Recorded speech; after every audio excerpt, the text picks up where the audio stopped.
السلام عليكم، معاكم دكتور حازم.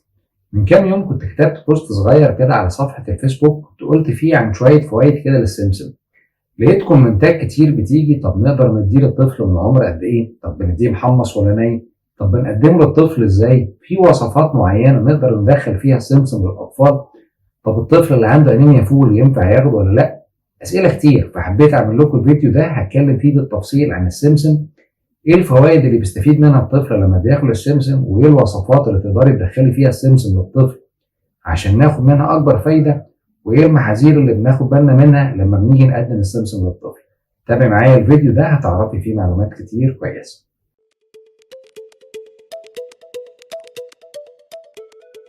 في الاول بقى ما تنسيش تعمل لنا لايك وشير للفيديو، وتشتركي لنا في القناه لو انت على اليوتيوب، وتعمل لنا فولو للصفحه لو انت على الفيسبوك.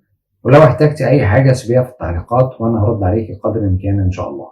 اول حاجه لازم نعرفها ان السمسم نقدر نديه للاطفال من بدايه دخول الاكل، يعني نقدر نديه للاطفال من عمر 6 شهور. بس مهم وانت بتدي السمسم للطفل هنديه مطحون، عشان الطفل لو بلعه سليم هينزل معدته سليم، مش هيتهضم والطفل مش هيستفيد منه خالص. الاطفال بقى اللي عندهم انيميا فول ما بينفعش ان احنا نديلهم السمسم، عشان السمسم بيبقى من المحظورات بتاعه الاكل اللي بتبقى محظوره للاطفال اللي عندهم انيميا الفول. الطرق والوصفات بتاعه السمسم هنقولها في اخر الفيديو، بس بعد ما اعرفك ليه بننصح دايما الامهات ان لازم تدي السمسم للطفل. اشمعنى السمسم؟ يعني ايه الفوائد بتاعته؟ اول حاجه ان السمسم فيه نسبه عاليه جدا من السعرات الحراريه، يعني المعلقه الصغيره اللي هي 10 جرام من السمسم دي بيكون فيها تقريبا 58 سعر حراري، وده رقم كبير. يعني لو اديتي للطفل كذا معلقه على مدار اليوم ده هيساعد ان السعرات الحراريه اللي تخش جسمه تكون اكتر، وبالتالي الطفل اللي وزنه ضعيف يزيد احسن، والطفل برضه اللي كسلان ومش نشيط لما بنديله حاجات فيها سعرات حراريه الطاقه بتاعته بتبقى كويسه والنشاط بتاعه بيكون احسن كتير. عشان كده لازم السمسم يخش في اي نظام غذائي بنديه للاطفال اللي وزنهم ضعيف ومحتاجين ان هو يتحسن. تاني حاجة، السمسم فيه نسبة عالية جدا من الكالسيوم، بينفع قوي في الأطفال اللي بيبقى عندهم تأخير في التسنين أو تأخير في الحركة. لما بنديلهم السمسم ده بيساعد إن الأسنان بتاعتهم تطلع في مواعيد مظبوطة، تكون الأسنان قوية، يحمي السنان دي من التسوس، وفي نفس الوقت كثافة العظم عند الطفل تكون كويسة، فيبدأ الطفل يتحرك كويس، يبدأ يمشي في ميعاده، يتحرك في ميعاده. وبيكون مفيد جدا للأطفال اللي بيبقى عندهم حساسية من الألبان. الأطفال اللي بيكون عندهم حساسية من الألبان بنحاول ندور على مصادر تانية من الأغذية يكون فيها نسبة كالسيوم عالية تعوضهم عن الممنوعات اللي ممنوعة منهم، وبالتالي بيكون السمسم من الأغذية المفيدة جدا في الموضوع دوت. فالطفل اللي بيكون عنده حساسية من الألبان ببدأ أديله الكالسيوم بمصدر تاني زي السمسم. تالت حاجة، السمسم بيبقى فيه نسبة عالية جدا من الزنك. الزنك ده بيفيد الأطفال اللي بيكون عندهم قصر في القامة، لأن الزنك من الحاجات اللي بتخلي طول العظم كويس. الطفل اللي عنده تقزم أو قصر في القامة أو تحسي إن هو أقصر شوية من الأطفال اللي في سنه بنحاول نديله الأغذية اللي فيها الزنك زي السمسم.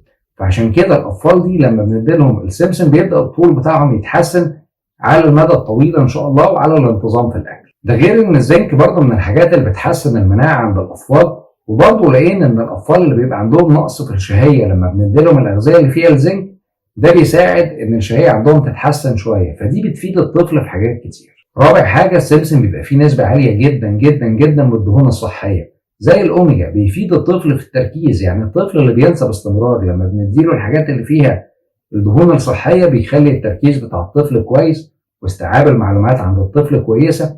غير ان الدهون الصحية دي بتساعد ان وزن الطفل يتحسن بنسبة كويسة من غير ما يحصل سمنة. خامس حاجة، السمسم بيبقى فيه نسبة عالية من مضادات الأكسدة اللي بتحسن المناعة بتاعة الطفل وبيخلي الطفل مناعته كويسة. مش أي حد يعطس جنبه يعي، فبيكون مفيد إن الطفل اللي بيتعب كتير إن هو يتغذى على الأغذية المفيدة زي السمسم. سادس حاجة وآخر حاجة هنتكلم عنها في الفيديو بتاع النهاردة، البروتين. السمسم بيبقى فيه نسبة عالية جدا من البروتين اللي بتأسس العضلات عند الجسم وبتخلي البنيان بتاع الطفل كويس. فرق كتير يجي الواحد يبص عليهم كده يحس ان جلد على العظم مفيش كتله عضليه، يجي يمسك كده ما يلاقيش عضلات عند الطفل.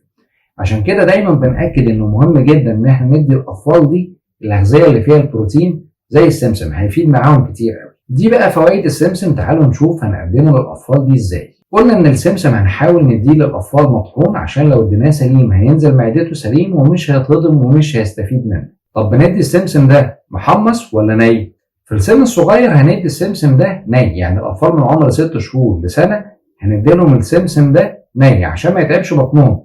لكن الأطفال الأكبر من كده يفضل إن ياخدوا السمسم محمص علشان نسبة التحميص اللي بتحصل في السمسم بتخلي امتصاص البروتين اللي موجود فيه يكون بنسبة أعلى، ودي حاجة هتفرق معانا في تكوين البنيان العضلي عند الأطفال الأكبر من كده. عشان كده هندي للأطفال الأكبر من سنة هنحاول نديلهم السمسم ده يكون محمص. الطرق اللي بنبدأ نقدم بيها السمسم للأطفال ممكن إن إحنا نحط السمسم على حاجات عشان الطفل يعرف يبلعه. إحنا قلنا في الأول بندي السمسم ده يكون مطحون. ممكن نبدأ نحط معلقة أو معلقتين على كوباية الزبادي ونبدأ نقدمه للطفل الصغير. ممكن الطفل الأكبر من سنة نحطهم له على عسل نحل ونبدأ نديها له بالمعلقة أو ياكلها كده في عيش. ممكن لو إحنا بنعمل وجبة شوفان مثلا وحاطين عليها حاجة تانية ممكن نحط معلقة أو معلقتين على وجبة الشوفان اللي موجودة للأطفال. يعني نقدر نستخدمها في طرق كتير. الأطفال اللي تحت السنة بندي معلقة أو معلقتين وما بنزودش عن كده. الأطفال الأكبر من سنة ممكن ندي 3 معالق وأكتر من مرة في اليوم. ده لو إحنا محتاجين نزود الوزن بتاع الطفل بنسبة كويسة بنبدأ نقدمها له باستمرار، بس برضه هنديها مطحونة عشان الطفل ما يزهقش وهو بيمضغ منها، أو إن هو لما يجي يبلعها يقدر يستفيد منها كويس. السمسم بنقدر نستخدمه لزيادة وزن الأطفال من سن صغير لسن كبير. يعني نقدر نديه للأطفال اللي هو عمرهم سنة عشان يحسن الوزن بتاعهم، ونقدر برضه نديه للأطفال اللي هم 12-13 سنة برضه عشان يزود الوزن عندهم. بس بنحاول إن إحنا ندي الكمية على حسب الاحتياج. احنا قلنا ان المعلقه الصغيره فيها تقريبا 58 سعر حراري. بنحسب السعرات الحراريه اللي الطفل محتاجها وبنحاول نديله الحصه المناسبه ليه من السمسم اللي بياخده. تقريبا في الفيديو ده احنا حاولنا نرد على معظم الاسئله اللي اتسالت في الموضوع دوت. لو انت عندك اي اسئله تانية ممكن برضو تكتبيها في التعليقات. في الاخر بقى لو عجبك الفيديو ما تنسيش تعملي لايك وشير عشان الكل يستفيد. ولو لسه ما اشتركتيش معانا في اليوتيوب اشتركي معانا. ولو لسه ما عملتناش فولو على الفيسبوك اعملي لنا فولو. ولو احتجتي اي حاجه زي ما اتفقنا حطيها في الكومنتات تحت.